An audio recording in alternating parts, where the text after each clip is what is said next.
मित्रांनो, आजचा हा व्हिडिओ तुमच्या आयुष्यातील पैशांबद्दलचा सर्वात मोठा गैरसमज कायमचा दूर करणार आहे. लहानपणापासून आपल्याला काय शिकवलं गेलंय? पैसा म्हणजे गणित, पैसा म्हणजे फायनान्स, पैसा म्हणजे सूत्र आणि आकडेमोड. आपल्याला वाटतं की ज्याला शेअर मार्केटचे कठीण आकडे समजतात, ज्याला अर्थशास्त्र आणि गणिताची चांगली जाण आहे, तोच माणूस आयुष्यात श्रीमंत होऊ शकतो. पण मित्रांनो, हे पूर्णपणे खोटे आहे. पैसा कमवणे आणि तो टिकवणे हे तुम्ही किती हुशार आहात किंवा तुमच्याकडे कोणती मोठी डिग्री आहे यावर अजिबात अवलंबून नसते. पैशांचा खेळ हा तुमच्या बुद्धिमत्तेचा नाहीये, तर तो तुमच्या वागण्याचा, तुमच्या स्वभावाचा आणि तुमच्या मानसिकतेचा खेळ आहे. आज आपण अशा एका पुस्तकाबद्दल बोलणार आहोत ज्याने फायनान्स आणि गुंतवणुकीच्या जगाला एक पूर्णपणे नवीन दृष्टिकोन दिला आहे. या पुस्तकाने जगभरातील लाखो लोकांना हे शिकवलंय की पैशांसोबत नक्की कसं वागायचं. या अद्भुत पुस्तकाचे नाव आहे मॉर्गन हाउसेल यांचे द सायकॉलॉजी ऑफ मनी, पैशांचे मानसशास्त्र. हा व्हिडिओ फक्त पैशांबद्दलची माहिती देणारा नाहीये. हा एक असा सविस्तर मास्टर क्लास आहे जो तुमच्या मेंदूची वायरिंग पूर्णपणे बदलून टाकेल. हा व्हिडिओ तुम्हाला हे शिकवेल की तुमच्याकडे किती पैसा आहे यापेक्षा तुम्ही त्या पैशाकडे कोणत्या दृष्टिकोनातून बघता हे जास्त महत्त्वाचे असते. स्वागत आहे तुमचं माइंडफुल पेजेस मराठीमध्ये.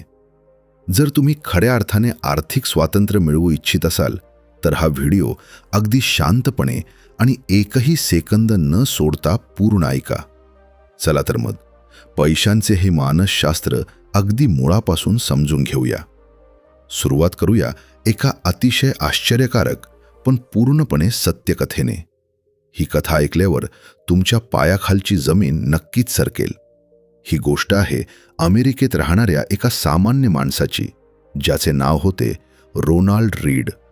रोनाल्ड रीड हा अत्यंत गरीब कुटुंबातून आलेला माणूस होता.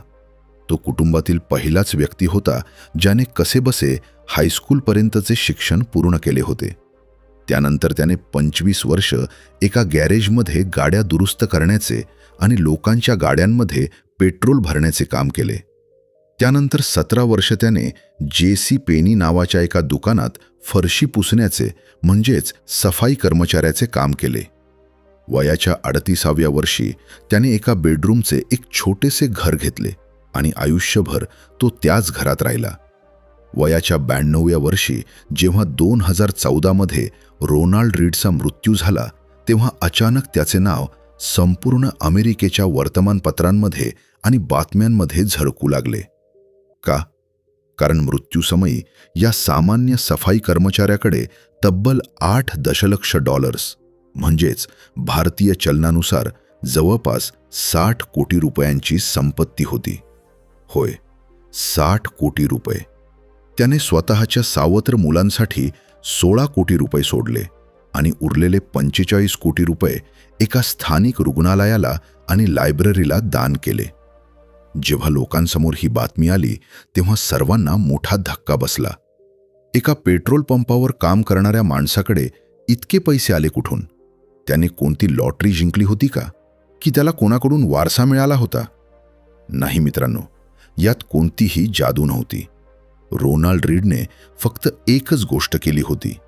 तो जे काही थोडेफार पैसे कमवत होता त्यातले काही पैसे तो अत्यंत शिस्तीने चांगल्या कंपन्यांच्या शेअर्समध्ये म्हणजेच ब्लू चिप स्टॉक्समध्ये गुपचूप इन्व्हेस्ट करत होता.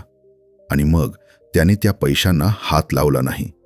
त्याने अनेक दशके कंपाऊंडिंगची जादू म्हणजेच चक्रवाढ व्याजाची ताकद काम करू दिली. त्याचा तो छोटासा पैसा वेळेसोबत वाढत गेला आणि 60 कोटींचा डोंगर बनला. आता याच्या अगदी उलट दुसरी कथा ऐका. रिचर्ड फुस्कोने नावाची एक व्यक्ती होती. रिचर्ड हा रोनाल्ड रीडच्या अगदी विरुद्ध होता. तो हार्वर्ड युनिव्हर्सिटीमधून शिकलेला अतिशय उच्च शिक्षित आणि हुशार माणूस होता. तो मेरिल लिंच नावाच्या जगातल्या सर्वात मोठ्या फायनान्स कंपनीत उच्च पदावर काम करत होता. त्याच्याकडे पैशांची आणि फायनान्शियल ज्ञानाची कोणतीही कमी नव्हती. तो इतका यशस्वी होता की वयाच्या 40व्या वर्षीच तो निवृत्त झाला. त्याने स्वतःच्या राहण्यासाठी 19,000 स्क्वेअर फूट आकाराचा 11 बाथरूम आणि 2 स्विमिंग पूल असलेला एक भव्य आणि आलिशान बंगला विकत घेतला. या बंगल्याचा मेंटेनन्स करण्यासाठीच महिन्याला लाखो रुपये खर्च येत असे. पण 2008 मध्ये जगात आर्थिक मंदी आली आणि सर्व काही बदलून गेले. रिचर्डने स्वतःचा हा भव्य बंगला आणि आपला आलिशान थाट टिकवण्यासाठी खूप मोठी कर्जे घेतली होती. मंदीच्या काळात त्याला ती कर्जे फेडता आली नाहीत. तो पूर्णपणे दिवाळखोर झाला आणि शेवटी ज्या घरात तो राजासारखा राहत होता तेच घर लिलावात अक्षरशः कवडीमोल भावाने विकले गेले. एक हार्वर्ड शिकलेला फायनान्सचा तज्ज्ञ असलेला माणूस रस्त्यावर आला. मित्रांनो, रोनाल्ड रीड आणि रिचर्ड फुस्कोने या 2 कथा आपल्याला काय शिकवतात? फायनान्स आणि गुंतवणूक हे जगातले एकमेव असे क्षेत्र आहे जिथे कोणताही डिग्री नसलेला, कोणताही अनुभव नसलेला एक सामान्य माणूस एका अत्यंत उच्च शिक्षित आणि तज्ज्ञ माणसाला पूर्णपणे हरवू शकतो. पैसा कमवणे आणि टिकवणे याला हुशारीची गरज नसते. याला संयम, शिस्त आणि पैशांसोबत योग्य वागणुकीची गरज असते. मॉर्गन हाउसेल या पुस्तकातील पहिल्याच नियमात सांगतात, नो वन इज क्रेझी, म्हणजेच या जगात पैशांच्या बाबतीत कोणीही वेडा नसतो. आपल्याला बऱ्याचदा वाटतं की लोक पैशांच्या बाबतीत किती मूर्खसारखे निर्णय घेतात. पण मित्रांनो, प्रत्येक माणसाचा पैशांकडे बघण्याचा दृष्टिकोन हा त्याच्या अनुभवानुसार आणि तो कोणत्या काळात जन्माला आला आहे यावर ठरतो. समजा एक माणूस 1950च्या दशकात जन्माला आला आणि त्याने त्याच्या तारुण्यात भीषण महागाई आणि गरिबी पाहिली आहे. तो माणूस शेअर मार्केटमध्ये पैसे गुंतवायला नक्कीच घाबरेल. त्याला वाटेल की पैसे फिक्स डिपॉझिटमध्ये किंवा सोन्यात ठेवणं सर्वात सुरक्षित आहे. आणि दुसरीकडे एक तरुण मुलगा जो 2010 नंतर मार्केटमध्ये आला आहे, ज्याने फक्त शेअर मार्केटची तेजी पाहिली आहे, तो क्रिप्टोकरन्सी किंवा हाय रिस्क स्टॉक्समध्ये पैसे गुंतवायला अजिबात घाबरणार नाही. या दोघांपैकी कोणीही वेडा नाहीये. ते दोघेही स्वतःच्या अनुभवानुसार स्वतःला जे योग्य वाटतंय तेच करत आहेत. म्हणून कधीही दुसऱ्याच्या आर्थिक निर्णयांची थेट स्वतःशी तुलना करू नका. तुमचा खेळ वेगळा आहे आणि त्यांचा खेळ वेगळा आहे. पुढचा अत्यंत महत्त्वाचा नियम आहे, नेव्हर इनफ, म्हणजेच कधीच पुरेसे न वाटणे. केव्हा थांबायचं हे समजण्याची कला. मित्रांनो, या जगात पैसा कमवणं सोपे आहे, पण आपल्याला नक्की किती पैसा हवा आहे याची मर्यादा ठरवणं सर्वात कठीण काम आहे. कॅपिटलिझम म्हणजेच भांडवलशाही आणि सोशल मीडिया हे 2 असे मोठे सापळे आहेत जे तुम्हाला कधीच समाधानी राहू देत नाहीत. लेखक रजत गुप्ता यांचे एक उदाहरण देतात. रजत गुप्ता हे कलकत्त्याच्या एका सामान्य कुटुंबातून आलेले, पण स्वतःच्या हुशारीवर अत्यंत मोठे झालेले व्यक्ती होते. ते मॅकिन्सी या जगातल्या सर्वात मोठ्या कन्सल्टिंग फर्मचे CEO बनले.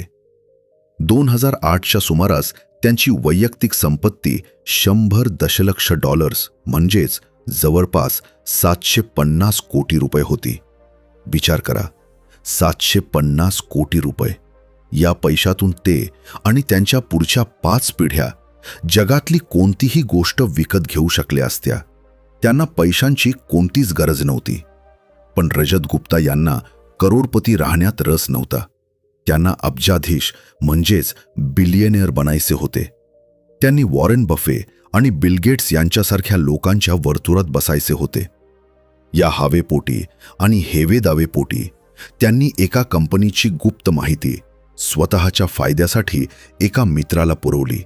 याला इनसाइडर ट्रेडिंग म्हणतात, जो अमेरिकेत एक भयंकर मोठा गुन्हा आहे. जेव्हा ही गोष्ट उघडकीस आली तेव्हा त्यांच्यावर खटला चालवला गेला. त्यांचे नाव, त्यांची इज्जत आणि त्यांचे करिअर पूर्णपणे मातीत मिसळले आणि 750 कोटींचा मालक असलेल्या या माणसाला जेलमध्ये जाऊन राहावे लागले. मित्रांनो, रजत गुप्ता यांच्याकडे सर्व काही होतं, पण त्यांच्याकडे एक गोष्ट नव्हती. ती म्हणजे इनफ, म्हणजेच आता हे पुरेसे आहे ही भावना. जगात असे अनेक लोक आहेत जे स्वतःकडे नसलेली आणि स्वतःला अजिबात गरज नसलेली गोष्ट मिळवण्यासाठी स्वतःकडे असलेली आणि अत्यंत महत्त्वाची गोष्ट पणाला लावतात. ही माणसाची सर्वात मोठी मूर्खपणाची कृती आहे. तुम्हाला कितीही पैसा मिळाला तरी तुमच्यापेक्षा जास्त पैसे असलेला माणूस तुम्हाला नेहमी भेटेलच. तुम्ही जर तुलना करत राहिलात तर कधीच संपणार नाही. शहाणपण यातच आहे की स्वतःचे एक उद्दिष्ट ठरवा आणि तिथे पोहोचल्यावर स्वतःला सांगा की आता हे माझ्यासाठी पुरेसे आहे. पुढचा नियम आहे कन्फाउंडिंग कंपाऊंडिंग, म्हणजेच चक्रवाढ व्याजाची आश्चर्यकारक ताकद.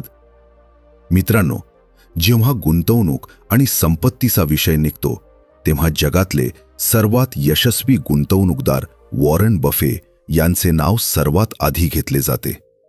आपण सर्वांनी त्यांच्या हुशारीबद्दल आणि त्यांनी निवडलेल्या चांगल्या शेअर्सबद्दल अनेकदा ऐकले आहे. त्यांच्याकडे आज $100 बिलियन पेक्षा जास्त संपत्ती आहे. आपण सर्वजण त्यांच्या गुंतवणुकीचे रहस्य शोधण्याचा प्रयत्न करतो.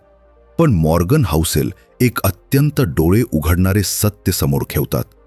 ते सांगतात की वॉरेन बफे हे खूप हुशार नक्कीच आहेत, पण त्यांच्या प्रचंड संपत्तीचे खरे रहस्य त्यांची हुशारी नसून त्यांचा वेळ आहे. होय मित्रांनो, वेळ. वॉरेन बफे यांनी वयाच्या अवघ्या 10व्या वर्षापासून गुंतवणूक करायला सुरुवात केली होती आणि आज 90 पार केल्यानंतरही ते गुंतवणूक करत आहेत. त्यांची 80% संपत्ती ही त्यांच्या वयाच्या 50व्या वर्षानंतर तयार झाली आहे. जर वॉरेन बफे यांनी वयाच्या 30व्या वर्षी गुंतवणूक सुरू केली असती आणि 60व्या वर्षी ते निवृत्त झाले असते तर आज त्यांचे नाव कोणीही ऐकले नसते. कंपाऊंडिंग म्हणजेच चक्रवाढ व्याज हे जादूसारखे काम करते. पण त्या जादूला काम करण्यासाठी एकाच गोष्टीची गरज असते, ती म्हणजे सातत्य आणि वेळ. आपण सर्वजण रातोरात श्रीमंत होण्याचे मार्ग शोधतो. आपल्याला आज पैसे टाकून उद्या दुप्पट करायचे असतात आणि याच घाईमध्ये आपण आपले मूळ भांडवलही गमावून बसतो. चांगली गुंतवणूक ही नेहमी कंटाळवाणी असते. ती तुम्हाला रोज नवीन थ्रिल किंवा थरार देत नाही. चांगल्या गुंतवणुकीचे रहस्य हे आहे की चांगले शेअर्स किंवा इंडेक्स फंड घ्या आणि ते घेऊन विसरून जा. झाड लावल्यानंतर आपण रोज त्याची मुळे उकरून पाहत नाही की ते किती वाढले. आपण त्याला पाणी घालतो आणि निसर्गाला त्याचे काम करू देतो. पैशांच्या बाबतीतही हाच नियम लागू होतो. पुढचा नियम, जो मला वैयक्तिकरित्या खूप महत्त्वाचा वाटतो, getting wealthy versus staying wealthy, म्हणजेच श्रीमंत होणे आणि श्रीमंत राहणे. मित्रांनो, पैसे कमवण्यासाठी तुम्हाला रिस्क घ्यावी लागते. नवनवीन संधी शोधाव्या लागतात. तुम्हाला आशावादी राहावे लागते. पण तो कमावलेला पैसा टिकवण्यासाठी तुम्हाला अगदी त्याच्या विरुद्ध वागावे लागते. पैसा टिकवण्यासाठी तुम्हाला नम्र व्हावे लागते आणि एक प्रकारची भीती मनात ठेवावी लागते. पैसा आल्यावर माणसाचा अहंकार वाढतो. त्याला वाटतं की मी जे काही कमवलंय ते फक्त माझ्या हुशारीमुळे कमवलंय आणि इथेच तो चूक करतो. श्रीमंत होणे एक वेळ सोपे आहे, पण श्रीमंत राहण्यासाठी तुम्हाला तुमच्यातील पॅरानोइया म्हणजेच माझे सर्व काही एका झटक्यात नष्ट होऊ शकते ही भीती जागृत ठेवावी लागते. जोपर्यंत तुम्ही ही भीती मनात ठेवता तोपर्यंत तुम्ही पैशांची उधळपट्टी करत नाही. तुम्ही अनावश्यक कर्ज घेत नाही. वॉरेन बफे आणि चार्ली मुंगेर यांनी गेल्या 70 वर्षात कधीही स्वतःच्या कंपनीला किंवा स्वतःला अशा कोणत्याही रिस्कमध्ये टाकले नाही ज्यामुळे त्यांना सर्वस्व गमावण्याची वेळ येईल. सर्व्हायव्हल म्हणजेच टिकून राहणे हा फायनान्समधील सर्वात मोठा नियम आहे. यानंतर मॉर्गन हाउसेल एक अत्यंत धक्कादायक सत्य सांगतात. Wealth is what you don't see, म्हणजेच संपत्ती म्हणजे ती गोष्ट जी तुम्हाला उघड्या डोळ्यांनी दिसत नाही. मित्रांनो, आपण जेव्हा रस्त्यावरून जाणारी एखादी 50 लाखांची मर्सिडीज किंवा BMW कार पाहतो तेव्हा आपण त्या गाडीत बसलेल्या माणसाकडे बघून म्हणतो, वा, काय श्रीमंत माणूस आहे. पण वास्तवात आपल्याला हे माहिती नसतं की तो माणूस खरोखर श्रीमंत आहे का. लेखक म्हणतात, जेव्हा तुम्ही कोणाला 1 लाखाचा आयफोन वापरताना पाहता किंवा 50 लाखांची कार चालवताना पाहता, तेव्हा त्यातून एकच गोष्ट सिद्ध होते, ती म्हणजे त्या माणसाकडे आता पूर्वीपेक्षा 50 लाख रुपये कमी आहेत, किंवा तो आता बँकेचा 50 लाखांचा कर्जदार झाला आहे. आपण लोकांची श्रीमंती, त्यांनी घातलेले कपडे, त्यांनी घेतलेले महागडे घड्याळ आणि त्यांची गाडी यावरून मोजतो. पण मित्रांनो, याला रिचनेस म्हणतात, वेल्थ नाही. रिच असणे म्हणजे आत्ता तुमच्याकडे खर्च करण्यासाठी पैसा असणे, पण वेल्दी असणे म्हणजे जी संपत्ती तुम्ही खर्च केलेली नाही ती संपत्ती. खरी संपत्ती ती असते जी तुम्हाला दिसत नाही. बँकेत जमा असलेले पैसे, शेअर मार्केटमध्ये गुंतवलेले पैसे, घेतलेले म्युच्युअल फंड आणि सर्वात महत्त्वाचे म्हणजे त्या पैशांमुळे मिळालेले स्वातंत्र्य. सकाळी उठल्यावर आज मला जे हवंय ते मी करू शकतो हा विचार मनात येणे, ही जगातील सर्वात मोठी संपत्ती आहे. मॉर्गन हाउसेल म्हणतात की लोकांना वाटतं त्यांना करोडपती व्हायचंय, पण वास्तवात त्यांना करोडो रुपये खर्च करायचे असतात. आणि करोडो रुपये उधळून टाकणे हे करोडपती होण्याच्या अगदी विरुद्ध आहे. जर तुम्ही पैसा फक्त लोकांना दाखवण्यासाठी कमवत असाल तर तुम्ही तो पैसा खूप लवकर गमावाल. आणि पुस्तकाचा शेवटचा पण सर्वात महत्त्वाचा नियम, सेव्ह मनी, म्हणजेच पैसे वाचवा. आपल्याला वाटतं की आपण पैसे तेव्हाच वाचवू शकतो जेव्हा आपला पगार वाढेल. पण लेखक म्हणतात की पैशांची बचत करण्यासाठी तुम्हाला जास्त इन्कमची गरज नसते, तुम्हाला नम्रतेची गरज असते. बचत करणे म्हणजे काय? बचत करणे म्हणजे तुमच्या कमाईत आणि तुमच्या अहंकारात असलेले अंतर. तुम्ही जे कमवता आणि तुम्ही जगाला दाखवण्यासाठी जे खर्च करता त्यातील गॅप म्हणजेच तुमची बचत. जर तुम्ही लोकांची पर्वा करणं सोडून दिले, लोक काय म्हणतील या विचाराला कचऱ्याच्या डब्यात टाकून दिले, तर तुम्ही आजपासून आणि आत्तापासून पैसे वाचवू शकता. आपण बचत का करतो?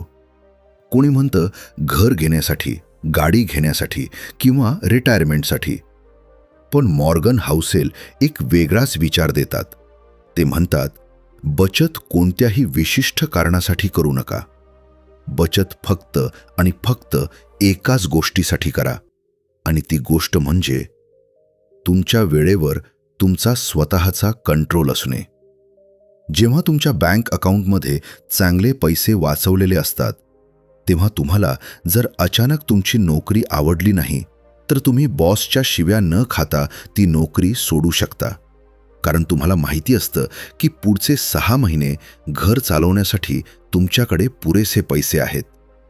तुम्ही तुमच्या मर्जीनुसार नवीन नोकरी शोधू शकता. जेव्हा अचानक एखादे मोठे आजारपण येते किंवा एखादी मोठी संधी चालून येते, तेव्हा तुमच्याकडे असलेले हेच वाचवलेले पैसे तुम्हाला निर्णय घेण्याचे स्वातंत्र्य देतात. पैसा तुम्हाला वस्तू देऊ शकतो, पण वाचवलेला पैसा तुम्हाला आयुष्यातील सर्वात मौल्यवान गोष्ट देतो, आणि ती गोष्ट म्हणजे तुमच्या आयुष्यावरील तुमचे स्वतःचे नियंत्रण. तर मित्रांनो, हे होते मॉर्गन हाउसेल यांच्या द सायकॉलॉजी ऑफ मनी या अप्रतिम पुस्तकातील काही अत्यंत जीवन बदलून टाकणारे धडे. या पुस्तकानं आपल्याला शिकवले की श्रीमंत होणे हा आकड्यांचा खेळ नाहीये, तर तो आपल्या मनाचा आणि स्वभावाचा खेळ आहे. स्वतःच्या गरजा ओळखा, लोकांसोबत तुलना करणे थांबवा, आजच्या छोट्याशा दिखाव्यासाठी तुमचे उद्याचे स्वातंत्र्य विकू नका, आणि सर्वात महत्त्वाचे, वेळेला आपला मित्र बनवा आणि कंपाऊंडिंगला तिचे काम करू द्या. तुम्हाला या पुस्तकातील कोणता नियम सर्वात जास्त आवडला, आणि तुमच्या आजूबाजूला अशी कोणती व्यक्ती आहे का जी वेल्थपेक्षा दिखाव्यावर जास्त खर्च करते? मला खाली कॉमेंट्समध्ये नक्की सांगा. जर तुम्हाला हा मास्टर क्लास आवडला असेल आणि यातून तुमचा पैशांकडे बघण्याचा दृष्टिकोन थोडासा जरी बदलला असेल तर या व्हिडिओला आत्ताच लाईक करा आणि तुमच्या त्या सर्व मित्रांसोबत हा व्हिडिओ नक्की शेअर करा जे अजूनही पैशांच्या या मानसिक चक्रात अडकलेले आहेत. अशा जीवन बदलून टाकणाऱ्या, तुम्हाला आर्थिक आणि मानसिकदृष्ट्या साक्षर करणाऱ्या जगप्रसिद्ध पुस्तकांच्या दर्जेदार समरीज आपल्या मराठी भाषेत पाहण्यासाठी माइंडफुल पेजेस मराठीला आत्ताच सबस्क्राईब करा. शेजारी दिलेले बेल आयकॉन दाबायला अजिबात विसरू नका, म्हणजे जेव्हा मी नवीन व्हिडिओ अपलोड करेन तेव्हा त्याची पहिली नोटिफिकेशन थेट तुम्हाला मिळेल. भेटूया पुढच्या व्हिडिओमध्ये एका नवीन पुस्तकासोबत आणि एका नवीन पॉवरफुल विचारासोबत. तोपर्यंत स्वतःची खूप काळजी घ्या, योग्य जागी गुंतवणूक करत राहा, दिखावा कमी करा आणि आयुष्यात खऱ्या अर्थाने श्रीमंत बना. ऐकल्याबद्दल तुमचे खूप खूप धन्यवाद. जय महाराष्ट्र.